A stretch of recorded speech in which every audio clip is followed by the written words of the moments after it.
Hey everyone, welcome to CLAT point. Let's start today's the Hindu news discussion, जो कि CLAT, AILET, DULLB, LLM, NLSET and other law entrance test आप 2022 या 23 में देंगे, आप लोगों के लिए इंपॉर्टेंट हो सकता है। तो चलिए फिर शुरू करते हैं। लास्ट सेशन में मैंने आपसे क्वेश्चन पूछा था कि कोर्ट ऑफ सेशन में जजेस जो हैं वो कहाँ से किसके द्वारा अपॉइंट किए जाते हैं, तो high court will be the right answer. आज का आप लोगों का क्वेश्चन है कि फाइनेंस कमीशन ऑफ इंडिया जो है वो इनमें से किस आर्टिकल के अंदर हमारा कॉन्स्टिट्यूशन बात करता है। आगे बढ़ते हैं। एक द हिंदू में आज बहुत ही शानदार कार्टून आया है। ये आप समझ सकते हो कि यूक्रेन से रिलेटेड एक कार्टून आया है कि यूक्रेन में घुसने के लिए ह्यूमैनिटेरियन कॉरिडोर टाइप का बताया गया है कि पढ़ने के लिए तो जा रहे हैं लेकिन लोग निकल नहीं पा रहे हैं। कुछ इस तरीके की बात द हिंदू में इस कार्टून के थ्रू दर्शाने की कोशिश करी है। बड़ा अच्छा लगा तो मैंने कहा आप लोगों के साथ शेयर करते हैं। अब आज का देखिए जो एडिटोरियल पेज है गाइस, वो कुछ इस प्रकार से है। यहाँ पे एक आर्टिकल आया है यूक्रेन के ऊपर इंडिया के स्टैंड से। फिर यहाँ पे पॉलिटिकल ये आर्टिकल है लेकिन इसमें कुछ एस्पेक्ट निकल कर सामने आ रहे हैं वोटर्स के ऊपर, वो हम देखेंगे।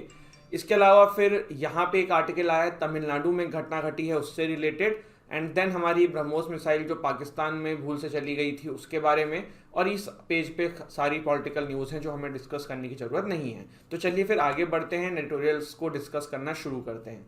सबसे पहले no ovation for India's stand on the Ukraine war. तो राइटर जो है वो यहाँ पे बेसिकली इस आर्टिकल के थ्रू ये कहने की कोशिश कर रहे हैं कि भारत का जो स्टैंड रहा है यूक्रेन मसले के ऊपर वो सही नहीं रहा है। एक तरफ भारत जो है वो ये दिखाता है कि हम पूरे विश्व में पीस इस्टेब्लिश करना चाहते हैं, हम रीजनल पावर हैं, हम कल को भारत अपने को प्रोजेक्ट करता है कल के ग्लोबल पावर की तरह। बट अगर ऐसी चीज़ों में आप आंख बंद कर लो जहाँ पे एक पर्टिकुलर कंट्री के ऊपर वायलेंस हो रहा है, तो वो किसी भी हद तक सही नहीं है। इसके अलावा राइटर यहाँ पे ये भी कह रहे हैं कि अगर जो आप आज यूएन में कर रहे हैं, जैसे यूएन में हमने हर जगह वोट से अब्सटेन कर लिया था, तो अब्सटेन से वोटिंग करना भी काइंड ऑफ इनडायरेक्टली सपोर्ट करना ही हो जाता है। मैंने आपको बताया था 3 ऑप्शन होते हैं यूएन में, या तो जिस कंट्री के ऊपर वोट डल रहा हो आप उसके पक्ष में वोट कर दो, या उसके अगेंस्ट में कर दो, या अब्सटेन कर दो। तो इस तरीके की चीज़ों में भारत ने सारे यूएन में रशिया यूक्रेन मसले में अब्सटेन किया, तो उसी से राइटर को काफ़ी दिक्कत है। उनका ये भी कहना है कि कल को चाइना आपके ऊपर इस तरीके की चीज़ करने की अगर कोशिश करेगा, फिर आप लोगों की मदद मांगने जाओगे, तो आपको भी ये चीज़ें फिर उन कंट्री से देखनी पड़ सकती हैं जिन कंट्री के साथ आप स्टैंड नहीं कर रहे हो। तो ये सारी बातें राइटर के द्वारा कही गई थी। वैसे तो देखिए द हिंदू के बारे में एक बात है कि द हिंदू में जो आर्टिकल्स आते हैं ना, वो काफ़ी ज़्यादा प्रो अगेंस्ट द गवर्नमेंट आते हैं। इंडियन एक्सप्रेस में थोड़ा सा बैलेंस रहता है, तो ये है।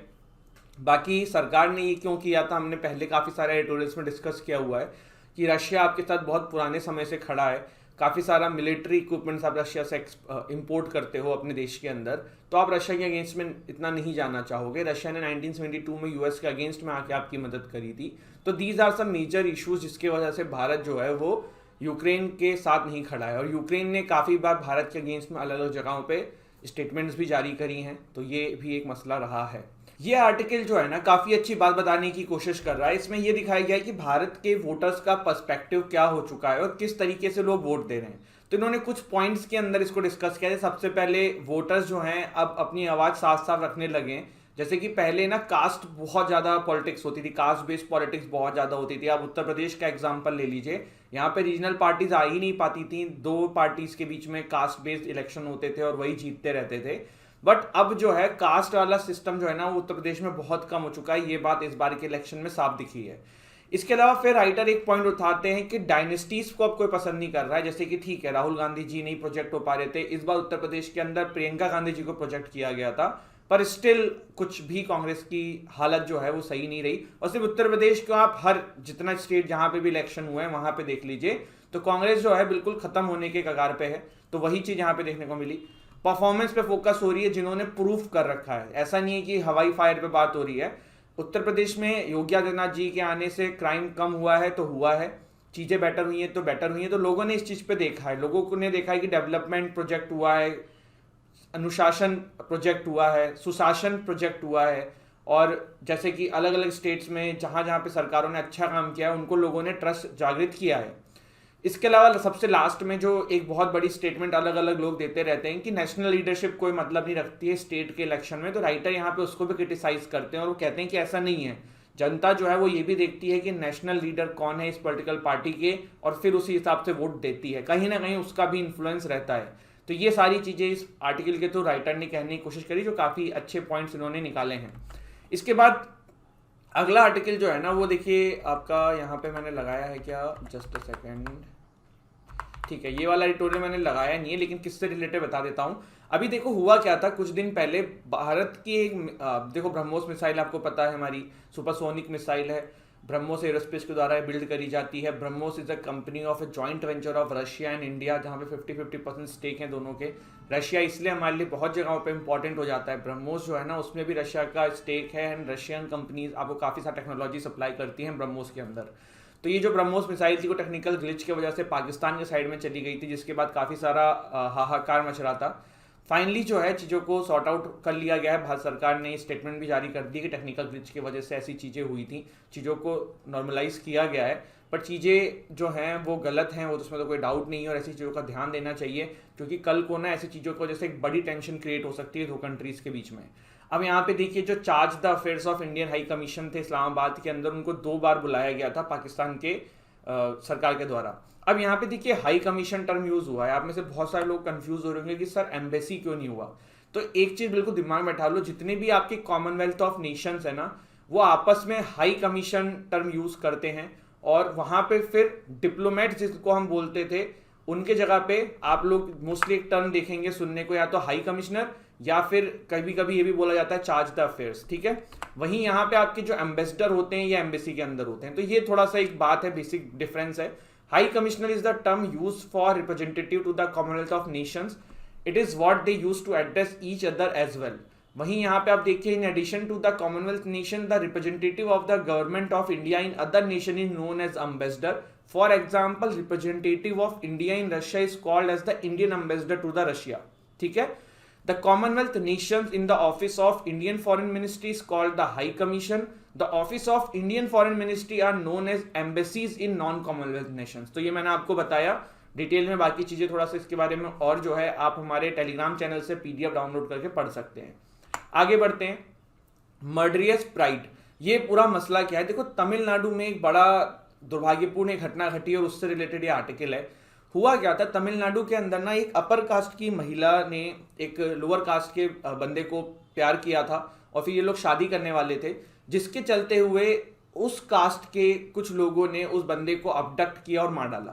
पहले ये बताया जा रहा था कि इसके ऊपर जो उस महिला है या जो बालिका है उसके परिवार का हाथ है, लेकिन बाद में ये सामने आई चीजें जब पूरा जांच वांच हुआ कि एक बंदा जिसका उससे कोई लेना देना नहीं था, वो अपने आप को उस अपर कास्ट की एक ग्रुप मानता था, उसका रखवाला मानता था, उसने और उसके साथियों ने मिलके उस बंदे को अबडक्ट किया और उसको मार डाला। तो इस पे फाइनली जो है डिसीजंस आ चुके हैं, चीजें हो चुकी हैं, इनको लाइफ इम्प्रिजमेंट मिल चुका है, 10 लोग इसमें फंसे हैं। तो ये सारी चीजें हैं, तो यही एक एडिटोरियल आया हुआ था, तो मैंने आपके साथ ये कहानी जो है डिस्कस कर दी है। नाम पता ये सब आपको ध्यान रखने की जरूरत नहीं है। आगे बढ़ते हैं आज के न्यूज की तरफ। जैसे कि आपको पता है कांग्रेस बुरी तरीके से हारी, और उसके बाद इन्होंने CWC मीटिंग रखी थी, जो कि इनके हर साल होते हैं, फिर रिजाइन भी कर देते हैं चीफ की तरफ, फिर पता पड़ता है वापस वही लोग आ जाते हैं।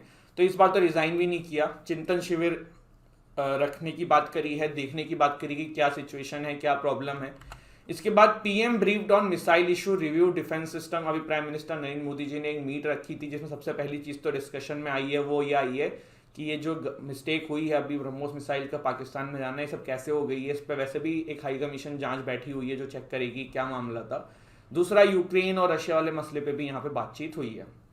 मैंने आपको इससे पहले बहुत बार बताया हुआ है, फिर बता देता हूँ। सुपरसोनिक मिसाइल और आपके जो मिसाइल्स होती हैं, मैंने आपको पहले बताया था कि ये ज़्यादा ट्रेजेक्टरी इनकी ना जैसे बहुत ज़्यादा ऊपर नहीं होती हैं, ये नीचे ही हवा के रहती हैं। जैसे कि आपको मैं इसको ड्रॉ करके बता देता हूँ, आप लोगों को याद होगा, हमने बैलिस्टिक मिसाइल के बारे में देखा था, हमने सुपरसोनिक मिसाइल के बारे में देखा था। बैलिस्टिक मिसाइल की ट्रेजेक्टरी कुछ ऐसी रहती है, और सुपरसोनिक मिसाइल की ट्रेजेक्टरी जो है ना ये जाके फिर वो टारगेट पे आती है।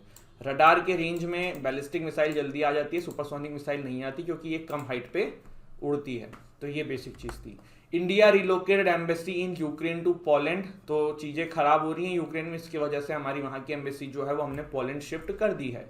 Biduri invites Kejriwal to visit Lakshadweep, तो ये न्यूज़ हमारे लिए इतनी इंपॉर्टेंट नहीं है। इंपॉर्टेंट क्या है कि लक्षद्वीप के जो गवर्नर थे प्रफुल्ल खुड्डा पटेल, इनको अपॉइंट कर दिया गया है दिल्ली के नेक्स्ट LG के तरह। और प्रफुल्ल खुड्डा पटेल काफ़ी न्यूज़ में थे, आपको याद होगा जब लक्षद्वीप में कुछ चेंज करने की बात चल रही थी, काफ़ी कंट्रोवर्सी हो गई थी। तो यहाँ पे जो बिदूरी साहब हैं, अपोजिशन के लीडर हैं दिल्ली असेंबली के अंदर, इन्होंने कहा है कि केजरीवाल जी आप फालतू में प्रोटेस्ट कर रहे हो, आप लक्षद्वीप जाके देखो किस लेवल का डेवलपमेंट इन्होंने कराया है। तो ये चीज़ है। वहीं आम आदमी पार्टी जो है वो प्रोटेस्ट प्लान कर रही है इनको एलजी बनाने के ऊपर। इसके बाद है DU students can see confidential result, high court ने बोला है। दिल्ली यूनिवर्सिटी में ये समस्या है ना, आज से नहीं काफ़ी समय पहले से है। काफ़ी सारे लोगों को मैं जानता हूँ जो इस तरीके की सिचुएशन को लेके आते हैं कि जो उनका रिजल्ट होता है ना वो बहुत बाद में देते हैं। तो उसी के ऊपर हाईकोर्ट ने कहा है कि आप कॉन्फिडेंशियल रिजल्ट दीजिए जब तक आप रिजल्ट नहीं बनाते हैं, क्योंकि उससे बहुत सारे लोगों की जॉब डिपेंडेंसी होती है फ्यूचर में, या उनको कहीं कॉलेज में एडमिशन लेना होता है। और इसके अलावा हाईकोर्ट ने ये भी फटकार लगाई है कि अपना जो साइकिल है, आप रूटीन साइकिल जो है उसको सही करिए, जिससे कि जल्द से जल्द कॉन्वोकेशन हो और रिजल्ट आप टाइम टू टाइम डिक्लेयर करते रहें। Ukraine crisis delay AK-203 रीट्रायल्स। AK-203 करीबन हम 6.1 लाख रशिया से खरीदने वाले थे।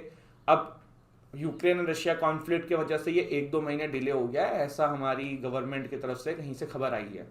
तो इसीलिए भी देखिए इन सब चीज़ों की वजह से भी रशिया पे इतनी डिपेंडेंसी है और रशिया के अगेंस्ट में नहीं खड़े हो सकते क्योंकि आप रशिया पे काफ़ी ज़्यादा डिपेंडेंट हो। इसके अलावा China to face consequences if it helps Russia evade sanctions.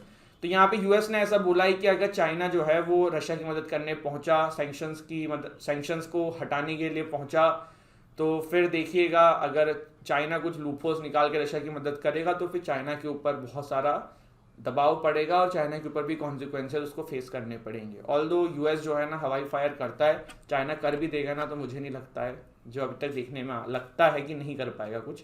Ahead of Ramzan North Africa face food crisis as prices rises. तो मामला क्या है, देखो यूक्रेन और रशिया उस रीजन के अंदर ना मेजर वीट सप्लाइंग कंट्रीज थी, अब वहां पे कॉन्फ्लिक्ट चल रहा है तो इसके वजह से अगल बगल की कंट्रीज में ना ये फूड क्राइसिस पैदा हो रही है, प्राइसेस जो हैं हाई हो रहे हैं, जिसकी वजह से लोग जो है ना रमजान से पहले चीज़ों को खरीद ले रहे हैं, स्टॉक कर रहे हैं। तो ये चीज़ देखने को मिल रही है। अब यहाँ पे देखिए functioning of IAS after sanctions. कल एक आर्टिकल मैंने इससे रिलेटेड टेलीग्राम ग्रुप पे भी हमारे डाला था। बेसिकली देखो क्या है, जो इंटरनेशनल ISS जो है ना ये 5 एजेंसीज के द्वारा ओन किया जाता है, या फिर 5 कंट्रीज के द्वारा आप बोल सकते हो। नासा हो गया, कनाडा हो गया, यूरोपियन स्पेस एजेंसी जो है आपकी वो हो गया, जाक्सा जापान का हो गया, और रोसोमोस रशिया का हो गया। और इन 5 एजेंसी का ना अपना अपना एक काम है ISS को मेंटेन करने के लिए। अब क्या है कि रशिया के कॉन्फ्लिक्ट में चल रहा है, तो रशिया अगर अपने पार्ट को मेंटेन नहीं करेगा तो इंटरनेशनल स्पेस स्टेशन जो है वो ढंग से वर्क नहीं कर पाएगा। इवन स्पेस एक्स के जो एयरक्राफ्ट है ना उसके आने से पहले तो रशिया के ही एयरक्राफ्ट से लोग आपके जो हैं इंटरनेशनल स्पेस स्टेशन पे जाते थे, तो लाने ले जाने का काम भी रशिया के ऊपर ही था। तो ये सारी चीज़ें जो हैं ये अब काफ़ी ज़्यादा ठंडे मतलब क्वेश्चन में चली जा चुकी हैं कि क्या होने वाला है future of ISS। Let's see इस चीज़ के ऊपर क्या फ्यूचर में चीज़ें निकल के आती हैं, क्या सॉल्यूशन ही निकालते हैं। लास्ट में देखिए एक टॉपिक है जिसके बारे में बात करना चाहूँगा। अभी एक मूवी है काफ़ी न्यूज़ में है, काफ़ी ट्रेंडिंग में है, कश्मीर फाइल्स। इस मूवी के अंदर बेसिकली है क्या, देखो 1990 से पहले ना कश्मीर में काफ़ी इंस्टेबिलिटी थी। उसके बाद 1990 में कश्मीर पंडितों को 19 जनवरी के दिन एक इंसिडेंट हुआ था जिसमें काफ़ी सारे कश्मीर पंडितों की मृत्यु कर दी गई थी, और उससे पहले भी वो चीज़ देखने को मिल रही थी, लेकिन 19 जनवरी को काफ़ी ज़्यादा संख्या में हुआ था। और 20 जनवरी को काफ़ी सारे कश्मीरी पंडित जो हैं कश्मीर से भाग के भारत के दूसरे एरिया में चले गए थे। ये मूवी जो है ना ये कश्मीर पंडित के ऊपर जो वायलेंस हुआ था उसी के ऊपर बनी है। देखिए भारत के इतिहास में आपने बहुत बार ये कहानियाँ पढ़ी होंगी कि किस तरीके से अलग अलग जगहों पे अलग अलग लोगों ने वायलेंस किया है, या फिर किस किस जगहों पे लोगों को प्रताड़ित किया गया है। लेकिन कश्मीरी पंडितों के ऊपर जो प्रताड़ना हुई थी इसके बारे में ज़्यादा जगहों पे पढ़ा नहीं जाता है। ये एक टैबू की तरह देखा जाता था कुछ समय पहले तक। इवन जर्नलिज्म को भी देखा जाए तो जर्नलिस्टों ने भी इसको इतना ज़्यादा कवर नहीं किया है। अभी कोई और मूवी होती ना तो आप देखिए अब तक उसके ऊपर एक एडिटोरियल आ जाता, पर हिंदू ने अभी तक इस पर एडिटोरियल नहीं दिया है। मे भी फ्यूचर में दे दे, और लेट्स सी कि क्रिटिसाइज करता है कि क्या करता है। लेकिन ये टॉपिक ऐसा जिसको लोग छूते नहीं है जल्दी। तो कश्मीरी पंडितों के ऊपर जो वायलेंस हुआ था उसके ऊपर एक बहुत ही शानदार मूवी यहाँ पे बनाई गई है, और आई होप आप इस मूवी को देखें। इस मूवी में दिखाया गया है किस तरीके से स्टेट गवर्नमेंट, सेंट्रल गवर्नमेंट चाहती तो चीज़ों को रोक सकती थी लेकिन नहीं रोका। और जरूर समय निकाल के इस मूवी को देखिएगा, काफ़ी कुछ हमारे संस्कृति के बारे में, देश के बारे में जानने को मिलेगा।